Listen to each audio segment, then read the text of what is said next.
আসসালামু আলাইকুম। আজকে খুবই স্পেশাল একটি ডেজার্ট রেসিপি শেয়ার করে দিলাম। এটা কিন্তু খুবই দামি একটি মিষ্টি আর অল্প উপকরণে এবং খুব সহজে ঘরেই তৈরি করে সবাইকে চমকে দিতে পারেন। যে কোনো বিশেষ দিনে বা জন্মদিনে অথবা বিশেষ কোনো গায়ে হলুদ অথবা বিয়ের দিনেও করতে পারেন। আবার যে কোনো সময় যখন ইচ্ছে করবে চট করে বানিয়ে নিতে পারেন। বানাতেও কোনো প্যারা নাই আর খেতে কিন্তু খুবই মজার। এই স্পেশাল ডেজার্টটির কোনো বিশেষ অংশ বাদ না দিতে চাইলে শেষ পর্যন্ত কন্টিনিউ করার অনুরোধ থাকবে, আর সেই সাথে অনুরোধ থাকবে একটি লাইক দিয়ে ভিডিও কন্টিনিউ করার। এটা বানানোর পরে কিন্তু কেউ বুঝতেই পারবে না যে আপনি নিজে বানিয়েছেন, যতক্ষণ না নিজে বলছেন। এবং ছোট থেকে বড় সবাই কিন্তু খুবই পছন্দ করবে। তো চলুন মূল রেসিপিতে চলে যাই। এখানে প্রথমে আমি একটা প্যান বসিয়ে দিলাম, আর প্যানের মধ্যে এখানে লিকুইড দুধ আমি 2 কাপ পরিমাণে দিয়েছি। দুধটা একটু বলক আসা পর্যন্ত অপেক্ষা করব। তার আগে আমি এখানে 1 টুকরো দারুচিনি ও একটি এলাচ ফেটিয়ে দিয়েছি। ফ্যামিলিতে সদস্য সংখ্যা যদি বেশি থাকে অথবা যদি প্রয়োজন পড়ে বেশি করার, তাহলে এখানে পরিমাণ বাড়িয়ে নেবেন। তো এখানে আমি 2 কাপ দিয়েছি, আপনারা 3 কাপ 4 কাপ বা যতটুকু ইচ্ছা দিতে পারেন। এবারে 1 কাপ চিনি দিয়ে দিলাম। আর এই মিষ্টিটার জন্য কিন্তু চিনির এই মাপটাই পারফেক্ট আছে। যদি অতিরিক্ত মিষ্টি খেতে চান সেক্ষেত্রে 1 কাপ পর্যন্ত দিতে পারেন। 1 চিমটি লবণ দিলাম। মিষ্টি খাবারে কিন্তু লবণটা দিলে মিষ্টির ব্যালেন্সটা মানে টেস্টটা ভালো আসে। তো এবারে চিনিটা যতক্ষণ না পর্যন্ত গলে যায় একটু নেড়ে চেড়ে দিচ্ছি।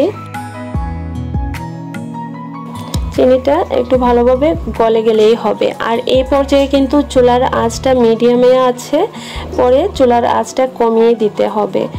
দেখতে পাচ্ছেন খুব ভালোভাবে বলক চলে এসেছে এবং চিনিটাও কিন্তু একদম গলে গিয়েছে। এবারে নিয়েছি আমি এখানে 1 কাপ গুঁড়ো দুধ, পাউডার মিল্ক 1 কাপ নিয়েছি এবং একটু একটু করে দিব আর অনবরত নাড়তে থাকবে।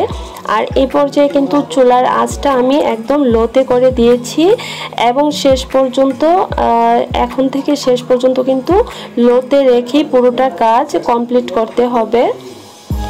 একটু একটু দিয়ে খুব ভালোভাবে নেড়ে চেড়ে দিচ্ছি যেন কোনো লাম্পস না থাকে, সেভাবে খেয়াল রাখবেন। তো যখন দুধটা ভালোভাবে মিক্স করা হয়ে গিয়েছে, এখানে আমি আগে থেকে একটা ডিম ফেটিয়ে রেখেছিলাম ভালো করে। এবারে এই ডিমটা একটু একটু করে দিব আর নাড়াচাড়া করতে থাকবো। কন্টিনিউ নাড়াচাড়া করতে হবে। এখানে কিন্তু নাড়াচাড়া বন্ধ করা যাবে না, তাহলে ডিমটা জমাট বেঁধে যাবে। যদি আরো বেশি পরিমাণে করতে চান তাহলে সবগুলো উপকরণ ব্যালেন্স করে নেবেন, মানে সবগুলোই বাড়িয়ে নিতে হবে। তো ডিমটা যখন খুব ভালোভাবে মিক্স করা হয়ে গিয়েছে, এবারে আমি বাকি যে উপকরণ আছে সেটা মিক্স করে দিব। এখানে আমি যে দারুচিনি এবং এলাচ দিয়েছিলাম সেগুলোকে এবার উঠিয়ে ফেলে দিতে হবে। এ পর্যায়ে আমি ময়দা অ্যাড করে দিব। 1 কাপের কম আছে, 1.25 কাপের মতো ময়দা নিয়েছি। আমার এই কাপের সাইজটা একটু ছোট আছে, সেই জন্যই পরিমাণটা বলে দিচ্ছি। তো আমি 1.25 কাপ ময়দাটাকেও অল্প অল্প দিব আর অনবরত নাড়তে থাকবো যেন ভেতরে কোনো ধরনের লাম্পস না থাকে। একদম স্মুথ করে সব কিছুকে একটা স্মুথ করে নেড়ে ছেড়ে নিতে হবে। আর একটা জিনিস আমার মিসিং হয়ে গিয়েছে, সেটা বলে দিচ্ছি। যখন দুধটা বলক চলে আসবে সে পর্যায়ে 1 থেকে 2 টেবিল চামচ ঘি অথবা বাটার দিয়ে দিবেন। তো আমার মনে ছিল না, সেজন্য আসলে স্কিপ হয়ে গিয়েছে। আর ঘিটা দিলে কি হবে, খুব সহজে কিন্তু যখন রান্না করতে করতে আঠালো হয়ে যাবে ডোটা, সে পর্যায়ে প্যান থেকে কিন্তু খুব সহজে ছেড়ে আসবে। তো সেটা দেওয়ার চেষ্টা করবেন। আমি দেই নাই, সেজন্য একটু লেগে লেগে আছে। ডোটা আঠালো হয়ে গেলেই কিন্তু নামিয়ে নেবেন না। যখন দেখবেন এভাবে প্যান থেকে ছেড়ে ছেড়ে আসছে, তখনই বুঝতে হবে যে এটা পারফেক্টলি হয়ে গিয়েছে। তো আমার এই ডোটা কমপ্লিট হয়ে গিয়েছে। এবারে গরম গরম অবস্থায় আমি একটা ট্রেতে তুলে নিচ্ছি। এই কাজটা গরম গরম থাকা অবস্থায় করতে হবে। যে কোনো প্লেটে নিয়ে নিতে পারেন। আর চাইলে ট্রেতে কিছুটা ঘি অথবা বাটার ব্রাশ করেও নিতে পারেন। তো এমনিতেও ছেড়ে ছেড়ে আসবে, না দিলেও প্রবলেম হবে না।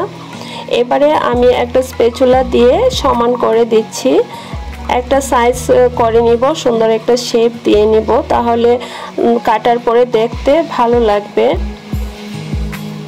তো আমার এই শেপটা ঠিক করতে করতে কিন্তু বেশ ঠান্ডা হয়ে গিয়েছে। এবারে আরও কিছুক্ষণ সময় আমি অপেক্ষা করব, যখন একটু ঠান্ডা হয়ে যাবে তখন কিন্তু এটাকে ফ্রিজে রেখে দিতে হবে আধা ঘন্টার জন্য, তাহলে খুব সুন্দরভাবে সেট হয়ে যাবে। তার আগে কিছু পাউডার মিল্ক দিয়ে দিচ্ছি। এখানে কিন্তু বাদাম কুচি করে দিতে পারেন, চাইলে কয়েকটা বাদাম মিক্স ড্রাই ফ্রুট যেগুলো আছে সেগুলো দিতে পারেন, তবে সেটা গরু দুধটা দেওয়ার আগে করতে হবে, তারপর উপর দিয়ে গরু দুধ দিয়ে দিবেন। তো আমার এটা কিন্তু ঠান্ডা হয়ে গিয়েছে, এবার আমি ফ্রিজে রেখে দিচ্ছি 30 মিনিট। তো ফিরে আসলাম 30 মিনিট পর। এবারে একটা শেপ করে কেটে নিব। আমি একটা নাইফ দিয়ে কেটে নিচ্ছি, আপনাদের পছন্দ মতো সাইজ করে কেটে নেবেন। আমার কিন্তু এখানে 15টি মিষ্টি হয়েছে টোটাল। আমি মিডিয়াম সাইজ করে কেটে নিয়েছি, খুব ছোটও না আবার খুব বেশি বড়ও না। তো এখানে আমার টোটাল 15টি মিষ্টি হয়েছে, আর দেখলেন তো কত সহজে হয়ে গিয়েছে, এত মজার একটি মিষ্টি। তো যখন কাটা হয়ে যাবে তারপরে কিন্তু আমি ডেকোরেশনের জন্য আরও কিছু অ্যাড করে দিব। তার আগে একটা পিস আমি দেখিয়ে দিচ্ছি কি রকমটা হয়েছে। তো দেখে নিশ্চয়ই বুঝতে পারছেন যে কতটা মজার হতে পারে। এই মিষ্টিগুলো খুব দাম কিন্তু বাজারে, তো খুব সহজে এগুলো এভাবে বানিয়ে নিতে পারেন। এবারে আমি ডেকোরেশনের জন্য জাস্ট কিছু চেরি কেটে দিয়ে দিচ্ছি, এগুলো পুরোপুরি অপশনাল। আর দেখতে পাচ্ছেন এই চেরিগুলো দেওয়াতে কতটা কালারফুল এবং কতটা লোভনীয় দেখাচ্ছে, আর খেতে তো খুবই মজার। তো এভাবে ট্রাই করবেন। আর যারা চ্যানেলে নতুন আছেন তারা প্লিজ সাবস্ক্রাইব করে পাশে থাকা বেল আইকন অল করে দিবেন, তাহলে কিন্তু আমার সব নতুন নতুন মজার ও সহজ রেসিপিগুলো আপনাদের সামনে পৌঁছে যাবে। আর যারা অলরেডি সাবস্ক্রাইব করে রেখেছেন তাদেরকে অসংখ্য ধন্যবাদ। যারা ফেসবুক থেকে দেখছেন, টিকটক এবং ইনস্টাগ্রাম থেকেও দেখছেন, তারাও প্লিজ ফলো করে লাইক করে দিবেন। তো সবার সুস্থতা কামনা করছি, সবাই ভালো থাকবেন, সেভে থাকবেন। তো আর আমার এইসব নতুন নতুন ভিডিও দেখার জন্য সঙ্গেই থাকবেন। আজকের মতো এ পর্যন্ত, আল্লাহ হাফেজ।